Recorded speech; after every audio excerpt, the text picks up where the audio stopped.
Welcome back to the Common Resilience podcast.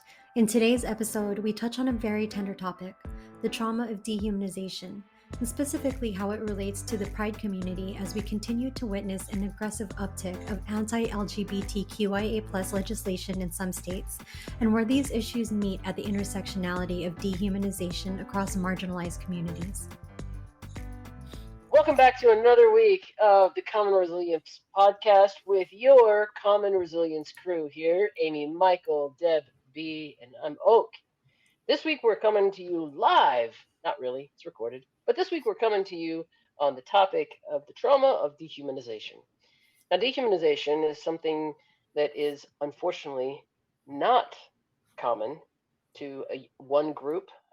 It's unfortunately common that we see many groups that are dehumanized. However, in the spirit of Pride Month, we are specifically talking about dehumanization and the trauma as a result of that can unfold when we are looking specifically at the Pride community, especially this year in 2023, as we see so many anti-LGBTQ, anti-trans bills that have been filed by March of this year. There were already more than 650 bills in state legislatures that were up for debate in the United States, targeting the Pride community. Amy, over to you for what your thoughts are on the trauma of dehumanization.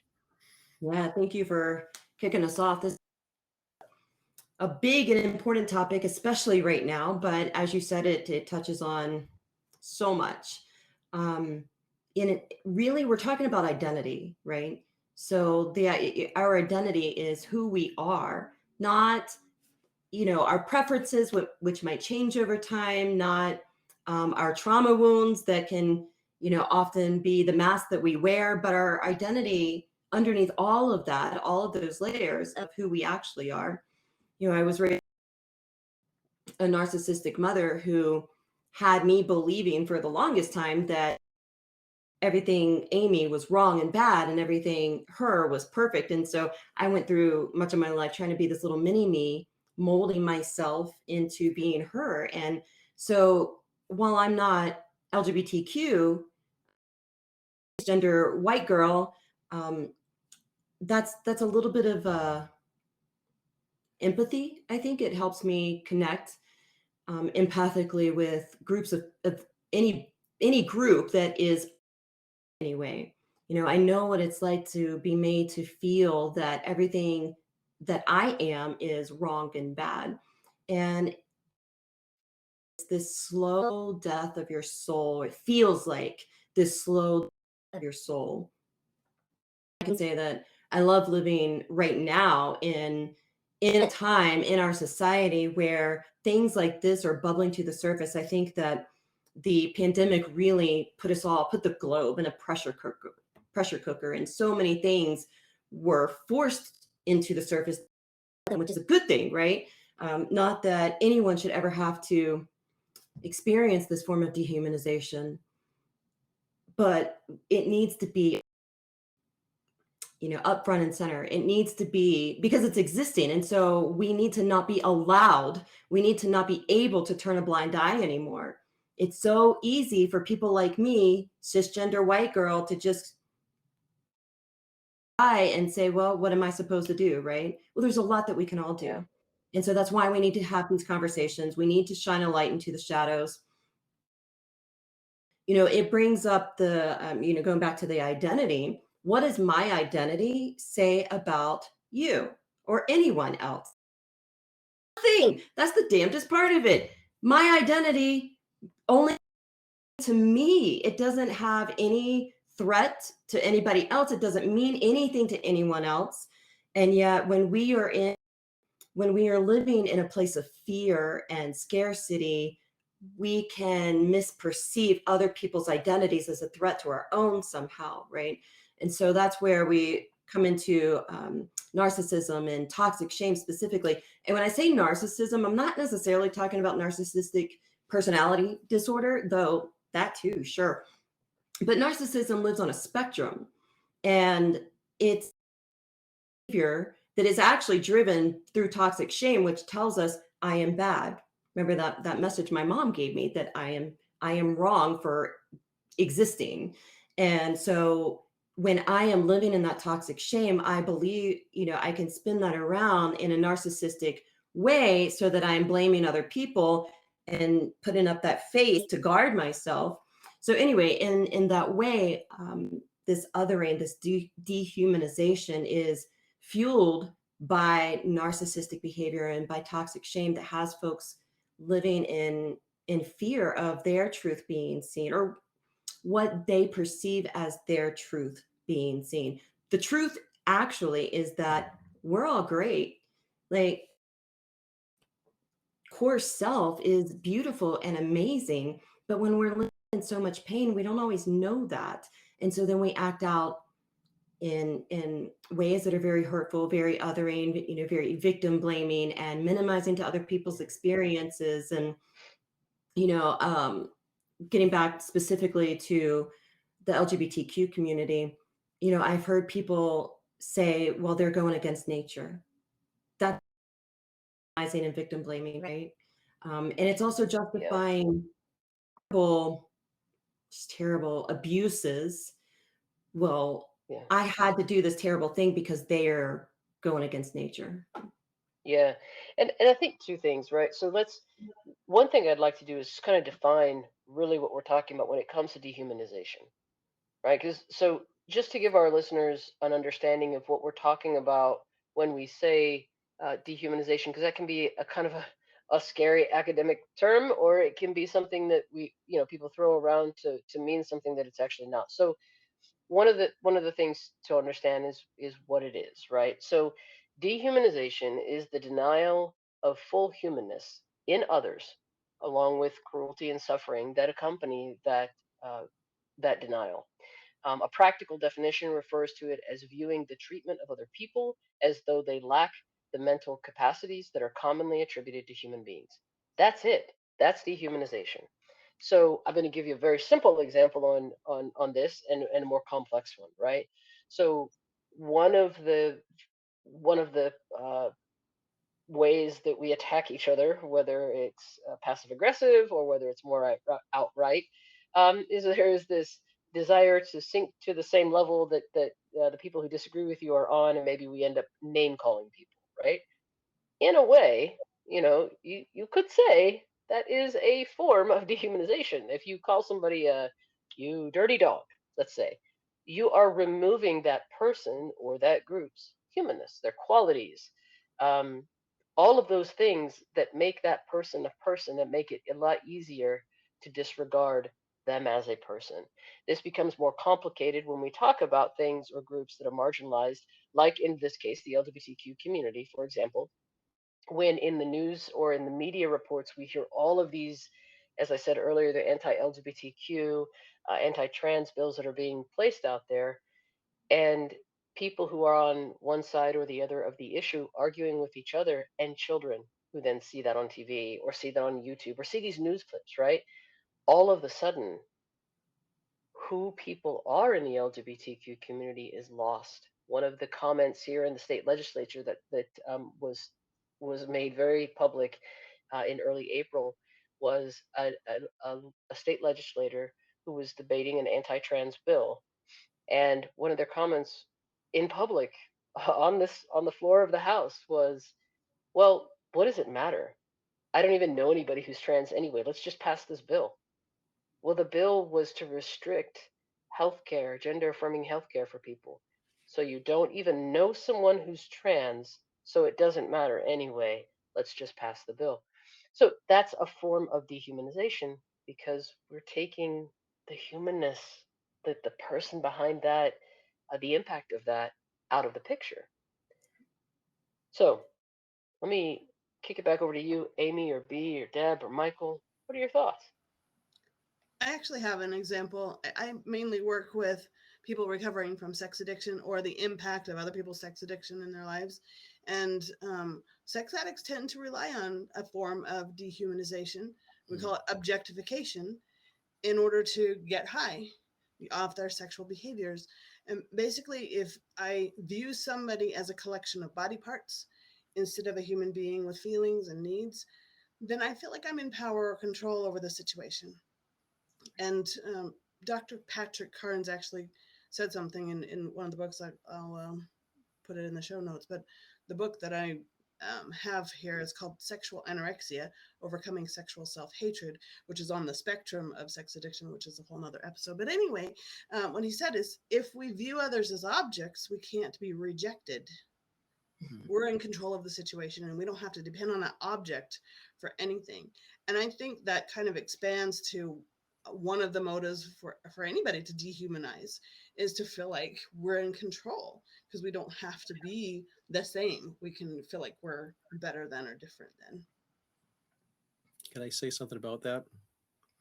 I think also, just building off of what you just said, Deb, and Oak, you were referring to it as well, that it's more than just the perception that someone is maybe a bad person, or we disagree with their lifestyle. It's far more insidious than that, because it's really that objectification. It's the relegating of somebody to a position of less than full humanness and full personhood. And so when we do that, and I say we as folks that engage in that behavior, specifically, Oak, to what you were talking about with regard to the state legislatures, policymaking decisions, it's far easier to set these wide-ranging policies that take rights away from things than it is to take rights away from persons. And that's the really insidious part here. It becomes easier and more palatable for those decision makers to say, well, these objects don't matter. They're not worthy of the same level of rights and freedoms that the rest of us enjoy. And it's that kind of thought process that gets really, really hurtful, mentally and emotionally damaging, and dangerous, quite honestly, for society, is that dehumanization element, where we assume that these people are not people, and therefore they're not deserving of freedoms, rights, and proper treatment. And it makes it easier. And, the example that comes to my mind, and I don't think it's too far-fetched, is when you think of, Nazi Germany and the destruction of the Jewish people. I mean, really, those were policies that were put in place because the message that was sold was, these are less than us, and it's okay to do this because they don't really count the way the rest of us do. And it's that kind of thought process that becomes so damaging. Look where it went there, and we can cite countless examples in our own, in our own experiences. Yeah, no, that's exactly right, Michael. And those are, unfortunately, with the state of affairs in so many different state legislatures, because a lot of these protection of rights don't rest with the federal government, they rest at the state level. And so that example you just gave of the Holocaust is one that is used often with regard to these bills. I would also take it so far as to say the internment camps that were here in the United States during that same period.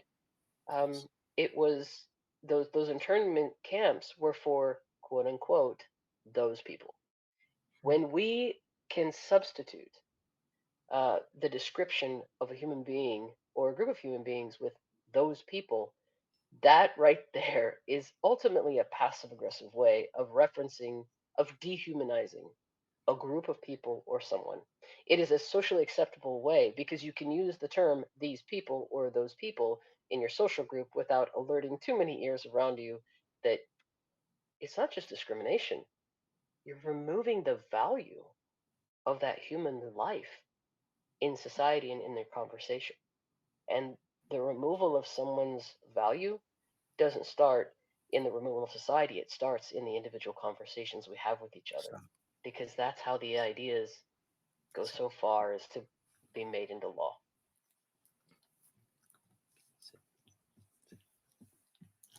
Exactly what you're talking about is the normalization of trauma and the creation of culture. So I say something to you guys and nobody challenges me on it. And so then I get to assume that you all agree. And so I get to go start telling everybody, oh, well, these folks agree with me. And then maybe you guys do agree. Maybe you don't agree. Maybe you don't give it two thoughts, but now your head. And then somebody else says it to you and somebody else says it to you. And eventually you just kind of go along with it without knowing you're going along with it. because we're all busy, right? We all have busy lives, and we don't know necessarily to stop and analyze everything that everybody has said to us throughout a day. And so it just starts planting these seeds that we're not necessarily aware of, and we're not necessarily conscious of the fertilizer is then added to these seeds, and we don't realize what we have growing in here until next thing you know, it's coming out of our mouths. But it's just a habit at that point. It's just oh, well, this is just known, right? Everybody just knows whatever. I had someone say to me recently regarding all of this. She said, can you believe what they are teaching kids in school these days? And I said, what do you mean? About what? Well, about gender. Don't have to be boys or girls. I'm like, and see, it's comments like that. Now, I did reflect back my and a different viewpoint while trying to honor the fear where their perspective was coming from. Mhm. But it's calling that stuff out, or what is the phrase? Calling it in, calling people in, so that we're not further alienating, because that's just becoming Yeah. part of the problem. You're exactly right, and that's one of the things that I've talked quite a bit about with different folks, especially in the last couple of weeks. And I don't know how this analogy keeps coming up, but I'll share it here with this group and with our listeners. Um, for me, I think of the one superpower I have. Maybe there are others. I doubt that I have many others, but there is one that I'm really passionate about, and that's guiding people to the middle of the bridge. When Mhm. there are two people at opposite ends of a bridge, I really see value in those people coming together, realizing that there is a shared space that benefits both of them when they choose to combine that shared space and make it then bigger. And they start to realize that when I meet somebody, when I talk with one person, when I know who they are, when I hear that they're human, oh, well, you're pretty okay. It's not what I thought it was from this group of friends or that group of friends or this media or this political party or whatever. When you can interact with people, and I love inviting people to the middle of the bridge rather than pulling up the drawbridge at my castle to say, hey, you're not here yet. Well, good luck. Your force is on fire. You're not going to cross the bridge. I'm drawing it up. You're going to drown. Bye. I'm out of here. There are two ways of achieving the same thing: getting people to your side or getting people to your area, right? One way is letting other people burn or drown, and the other way is meeting people where they are Right. and finding something out about yourself and others that you didn't know before. And maybe even that means letting go of some of that fear, because the fear isn't there because it's simply fear. The fear is there because there's a lack of knowledge and understanding. Especially when we talk about gender identity, people think, well, like you said, that example, Amy, can you believe they're teaching kids they don't have to be boys or girls? It's not a matter of teaching anyone they can or can't be boys or girls. Humans are humans. We came up with the term boy and the term girl when children be when people were born to put it on a document. It People did not evolve or get created with the label boy and girl. Go back into the records. You will not find a skeleton with the etched words of boy or girl that they were naturally born with. It's not how biology or science works. This is a human construct, this is a societal construct of boy and girl, as an example.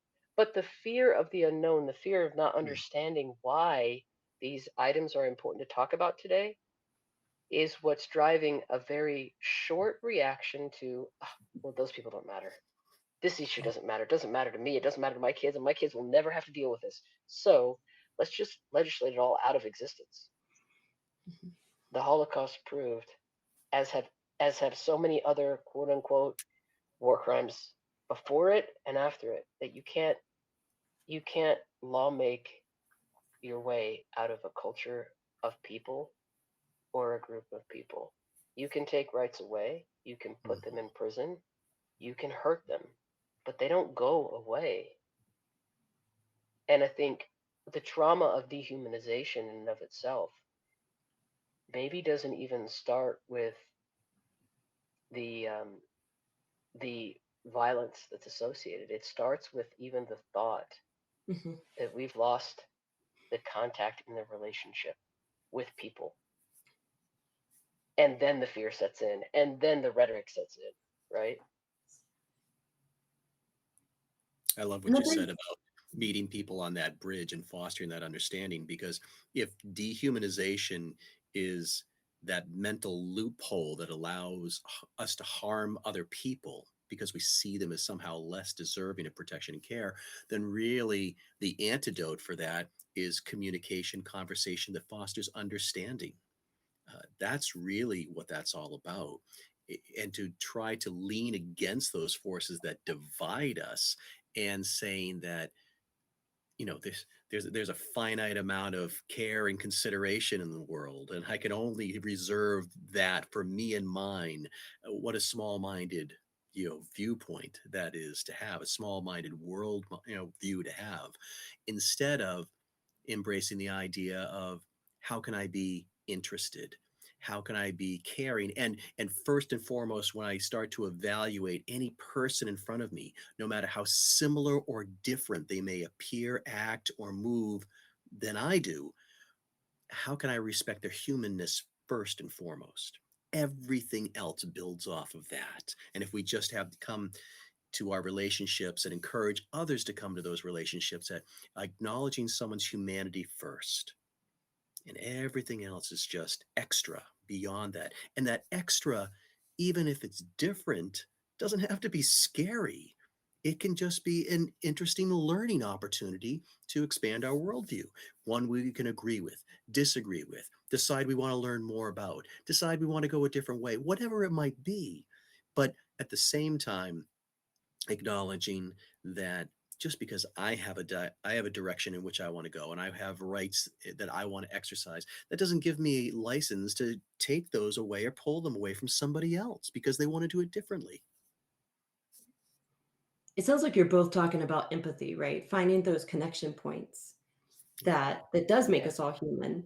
And one way to connect with others is when we see them in pain, we tend to it tends to spark up our compassion, our empathy, and we're able to connect with that humanity. What are some ways that you guys have either experienced or have witnessed others as being the repercussions of having been dehumanized? For now, we want to leave you, dear listeners, with the same question. What are some ways that you've either experienced or witnessed the repercussions of dehumanization?